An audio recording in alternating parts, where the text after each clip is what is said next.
Good evening and welcome to Studio 13. Hi, this is Tom Brennan once again.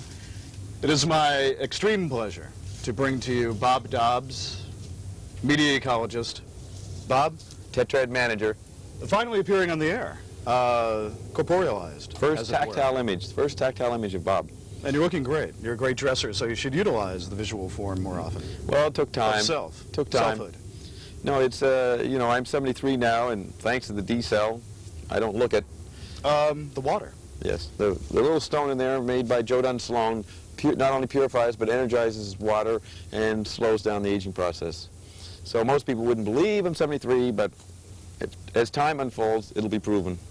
As Nicholson said to the boy on the horse in Chinatown. Yes. When he goes to the dry riverbed, he says, "What goes on here at night?" And the boy goes, "The water, when it comes." Nicholson says, "The water, when it comes."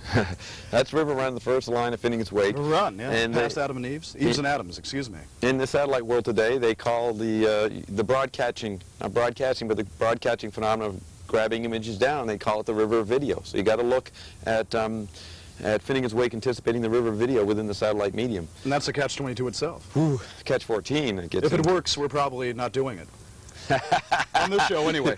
Now, a lot of people don't know that Dylan, when he saved himself from the ravages of being like Bob, dressing well and being natty and being very 1965 hipster, something that Bob invented, incidentally.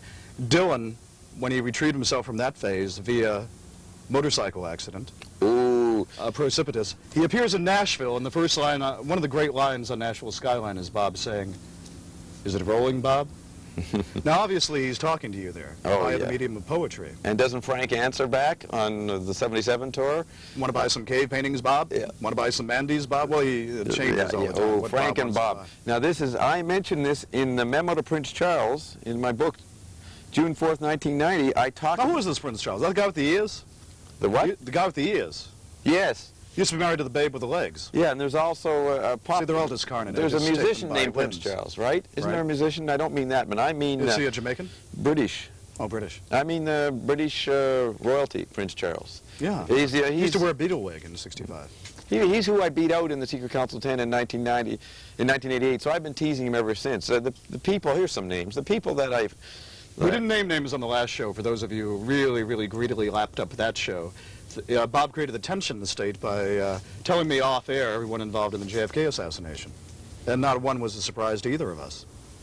The problem is that the people involved in the Kennedy assassination you never heard of. But I can talk names in this context, who's on the Secret Council 10, because there are figureheads.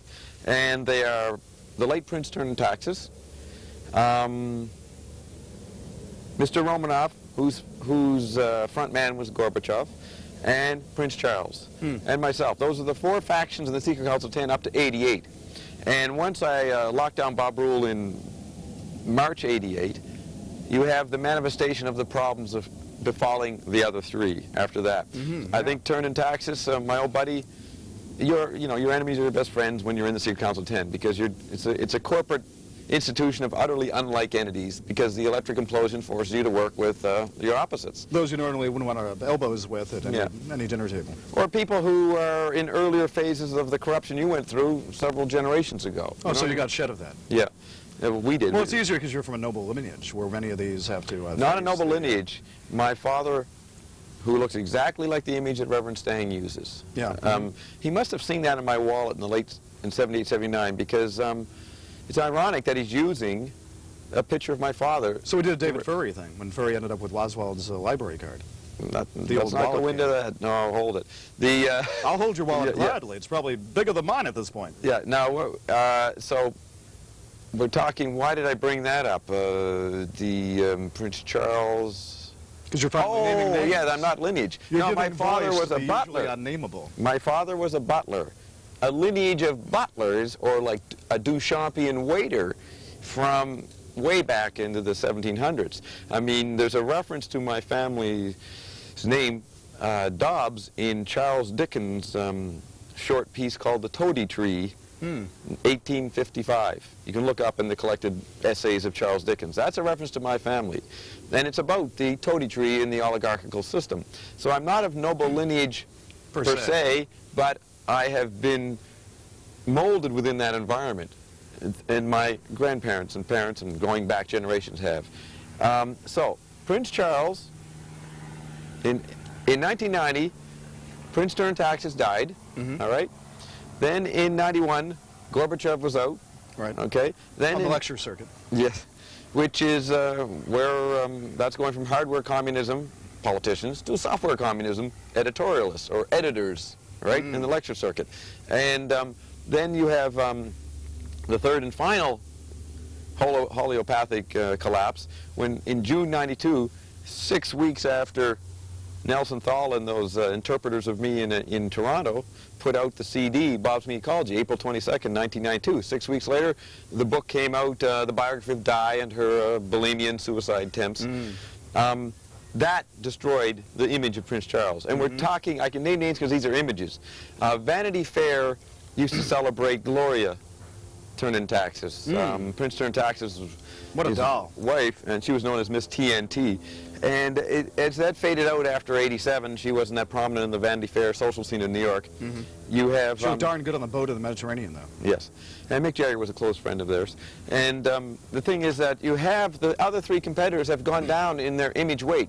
Their bureaucracy is still there bothering me, but since '92, and especially in '95, which adds up to 14, which is significant because we're moving from an archetype of Club 22 to Club 14, and that's why we're on the Pacific, and that's why Bob can show up. Do you know that Catch 22 was originally called Catch 14? And Leon Uris was at the same book house about ready to publish Mila. Oh, excuse me, it's Mila 18. Okay. It was originally called Catch 18. That's the tetrad. Mila 22, obsolescence 7, retrieves 18, and flips into 14. Okay, but you thought I made a mistake with that, because, do you know this Jerry Fialka guy? He always is very fond of quoting Coleman Hawkins, if you don't make mistakes, you're not really on Studio 13 with Bob Dobbs. Well, Jerry has a sensibility for, ancient acorns of Mighty Oaks grow from that. Of electric folklore. Electric folklore. Yeah. Speaking of which, I alluded to Dylan earlier in a Nashville segment. Oh, wait, so let me come back to this point. No, this is... Thank you, I'm glad I mentioned that then. Yeah, you brought up the relationship with Frank and Dylan. There's a section in here You know where that will lead? Yes. To an exegesis of Brennan via Dobbs. That's right. And what you have here, on July 29th, 1966, I was here in L.A. Dylan's motorcycle accident, was it not? Yes, July 20th. And what happened on that day? The Great Guambo concert put on by the Mothers. So you see, remember in David Wally's biography that Frank... No commercial potential. Yeah, that Frank said he loved Dylan when he first came out, but then later he thought he was doing it wrong. So Frank... He said we can win now because these are on the radio, like a Rolling Stone. But then he got mad that Dylan wasn't doing it right, so he felt there was a role for him. So he comes in, so it's symbolic. Well, Dylan got into black and white rockabilly, via Blonde on Blonde, which you would assume was a color text. Yes. But Frank was already... Well, actually, Frank started color. With Frank began it all. He got very black and white. Frank began it all, and he was willing. He's a generous guy. He didn't need the hot lights.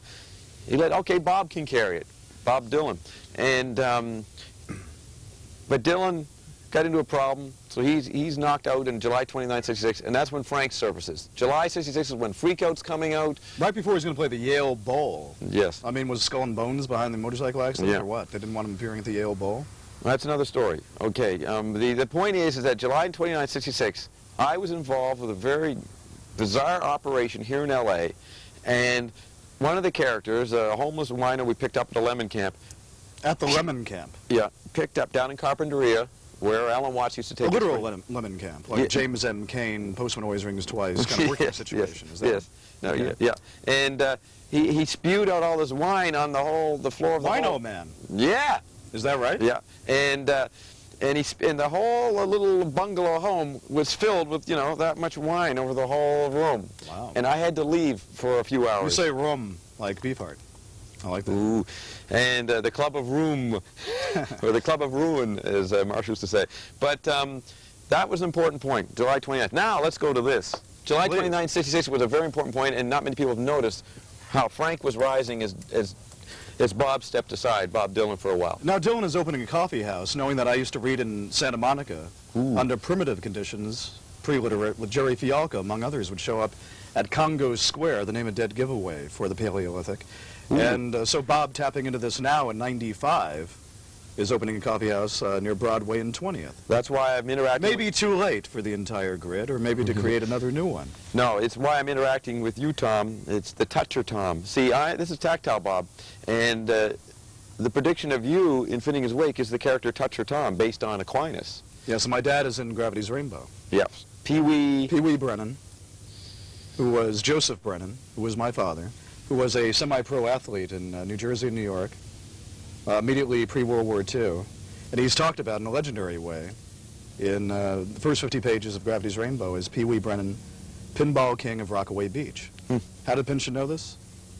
Who knows? Other than the fact at Santa Monica Library, I met a guy that used to live in the same apartment complex as Pynchon in '65 in Manhattan Beach when Pynchon was finishing a novel he had started in Mexico, Crying of Lot 49, which deals with Thurn und Taxes and the secret mail societies, M-A-I-L, remember postal deliveries. Didn't he start writing Gravity's Rainbow in Manhattan Beach in '66? He finally finished it up. Yeah, I was here then. After visiting Brian Wilson. Pynchon, incidentally, said to Jules Siegel when he did the Saturday Evening Post article on Dylan before the motorcycle crash, yes. Why do you listen to that garbage? Why don't you listen to good music? The Beach Boys. Why aren't you into the Beach Boys? See, here again, form over... Oh, no, look at the title, V, 22nd letter of the alphabet. Think of that. And V herself discarnate. She's revealed as an artificial body as systems of parts at the end of the book. Yeah, she's a Plus mechanical Benny bride. Profane. She's a mechanical bride become the expendable jujube. Very good. McLuhan's Mechanical Bride. Yeah, which is the... His first great science fiction novel? Yes, and that's with the ads and comics as characters. You know, it's not an anthropomorphic character situation. The media are characters, and the ads and comics are commenting on the print, and the text is about other media. Okay, Bob, slip into a Brennan now. Yes, though I wanted to say, I don't know what that was, V22, okay, now. V13, sometimes. The thing This is... show goes out to them, incidentally. We're giving back to the community. Oh, I wanted to tell you, it relates to this. I'm glad you mentioned that, because we've retrieved it. I'm the only one who knows where Pynchon is today. And he's living in New Jersey, to focus it for people. He's living in New Jersey? Yes, he's living in New Jersey, and he goes around to all the local libraries and removes any copies of Gravity's Rainbow that has his picture on it. That's what he does. The picture from Cornell? Yes. Where he has the bad teeth? Yeah. He always had teeth problems. Yeah, and he does that on the side, and there's pretty well none of them left. He's been doing that for years. But that's a big secret. Tim Leary said the one person he'd like to meet is Thomas Pynchon. Well, he can meet him through me, because I've known Pynchon for years, and I'm giving out a secret. But see, as I go forward like this, I have to create some violence. Why? So without creating the earthquake around the Kennedy assassination, let's start with pop culture, with the novelist of pop culture and paranoia, Thomas Pynchon. Let me strain my relationship with him by telling him... subsumed by technology. Right. Let me strain my relationship. The violence included in what I'm doing here is I'm straining my relationship with him by telling people where he lives. In this case, violence is a personal affront, not an overt punching. Right. A butler technique learned from those houses, the grand manor houses. Now, I know this through my communications with the X's, who can tell me anything about anything. They surveil this thing from the universal mythic stage. Now, when I read Tom's poem Conjuree, it is obviously evocative of a great topic that the X's did on what's life like in this planet in the year 2078. They did it in 1978. And one could, if they got me behind the scenes, I can give them a tape. And it's all about the new experiment in Australia, 2078, where they're taking a young person and having him totally brought up in a virtual reality situation. But it's so hyper-real and so developed that he doesn't know that he's in a virtual reality. And he talks, the Exorcists have him come through and speak to me in time. He already exists in time. The Frank Zappa thing. This is like the Terence McKenna Time Wave Zero thing? That'll note that he picks Frank Zappa's birthday as the endpoint in 2012, December 21st. Oh, that's interesting. And see, that will mislead you. Also, Carl Wilson of the Beach Boys, proving Pynchon right. But anyway. Right. Now, let's not get distracted on that yet. That'll be future seminars. But I digress. Yeah. Why was I bringing up, what made you go off on... 2078. Oh, yes. So, so this person is coming through describing his relationship with a girl. He has a lover and how they interact. He doesn't know it's a virtual image. He doesn't know there's his whole existence in virtual image. And it's experimental at this point to grow somebody through the stage of apprehension through virtual reality. You could almost say at that point the electric environment has evolve to its endpoint, which will be called a Waldo, and therefore they turn the electric environment because they move into a new technology. And everybody was asking, where's Waldo in another context? It'll become accepted to grow up in virtual reality because it's a cliche environment. Okay? That's why it would be there. The virtual reality will well, all the artists we love essentially retrieve cliches for their own purposes. Right.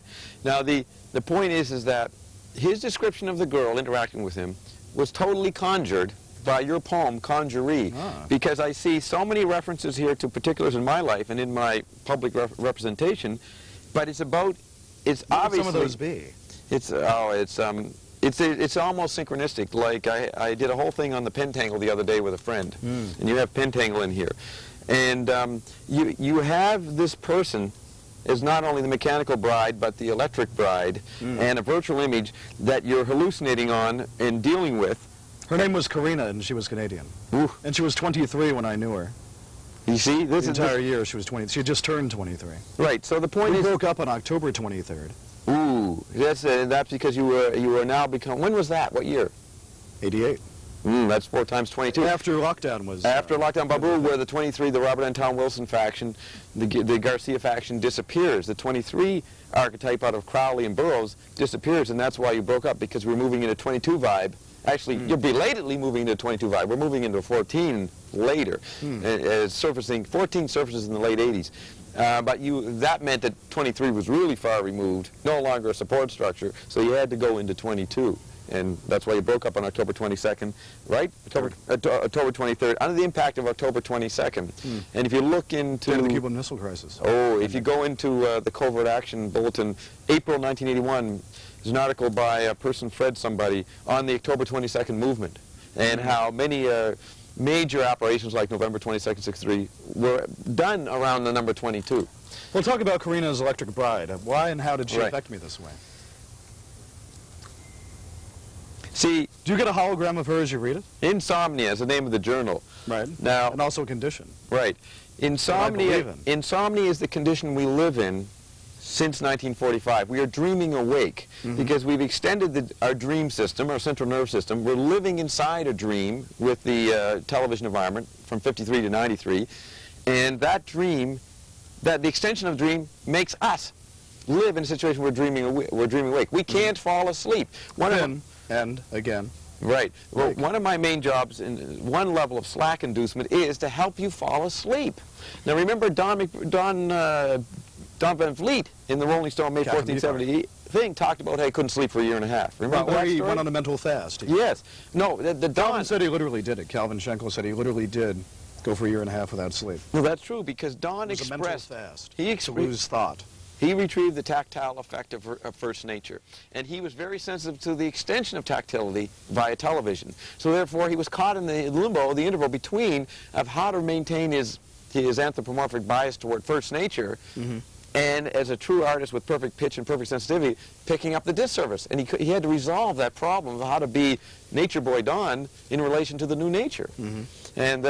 And he expressed it by being sleepless, which is what we're doing. You know, see, things are breathing as we say this as well. Right. Billowing and breathing. Breath. Sustained breath.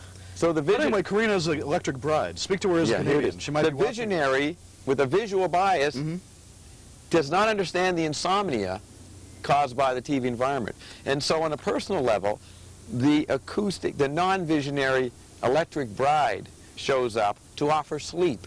But if she doesn't know the ground she's operating in, she cannot give you sleep. This leads to endless divorces. This is the root of the problem between male and female principles in our time. I say time is the root of all evil. Right. And the reason she's a conjuree is that television evokes a right hemisphere environment. Therefore, it favors the feminine principle. Therefore, you're subjected to the conjured effect from the conjuring cause of television. All right. Now, television I'm using... Since I never watched television, she was a television analog. That's right. Because when that's why people took drugs in the 60s. When they moved out of the suburban homes and no longer had the tactile mosaic, which is heavier than LSD, then they had the reflex thing to fill in the TV effect, so they went into drugs. And so that drug thing will always be part of youth culture going into the 21st, 22nd century, as long as we have the TV You had gin flasks in the 20s as you were coming up. No, I came up in the 30s. Oh, you came up in the 30s. Yeah, I mean, I was So people were already getting the muggles and reefer and whatnot. Well, see, it was a hot culture. It was dance animated culture. it was movie, it created a fragmented effect, not a holistic effect like television does. So you had a fragmented drug. And the jitterbug sped up the assembly line so we could win World War II. Yes. No, that's kinetic space. You told them to dance. That's didn't kinetic. You? Ooh, Get that's faster on those assembly lines. my friend, the movie medium. Marilyn Monroe worked on an assembly line at Lockheed. Ooh, which gets back with to Robert Pynchon. Mitchum, a pothead. Then that becomes there you see Pynchon. all of it. Pynchon at Lockheed. in. That's where he worked into That's the Paramount right, instructor. I think it was Boeing, actually. Yeah, in you're right, Seattle. but it's up in Seattle. Yeah. You see, that's what Seattle was a hidden ground. Yo-Yo Dine. Yes, Seattle was. Yossarian is Yo-Yo. Ooh. So they're all tied in. Yeah, and Seattle is the hidden ground from, say, 60 to 77. That's why Tom Robbins could ride on his amoeba. But the Seattle, when that is an after image from 77 to 90, nobody notices. But lockdown Bob Rule, and Bob was. I was involved in Seattle very much in the early years. Did you teach Hendrix guitar while you were there? So my Did you have him listen to Eddie Cochran? No, my biography thought maybe it was manifests more literally in the media, and this is in particular Twin Peaks.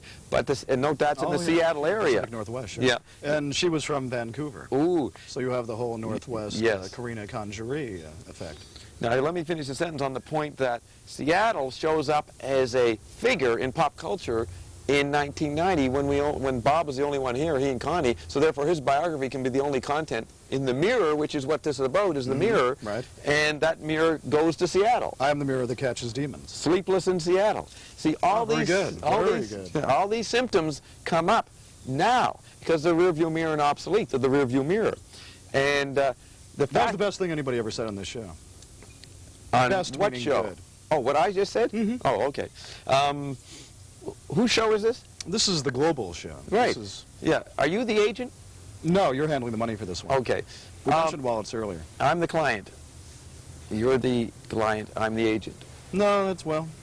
Godard said it's all prostitution. Well, this is what's interesting. If anybody wonders why Godard also ended cinema just to try to do in movies what Joyce was doing. That's right. He said, if they can't make crummy hamburgers, why should I make good movies? Exactly. No, if they can't make good hamburgers, why should I make good movies? That's what he said.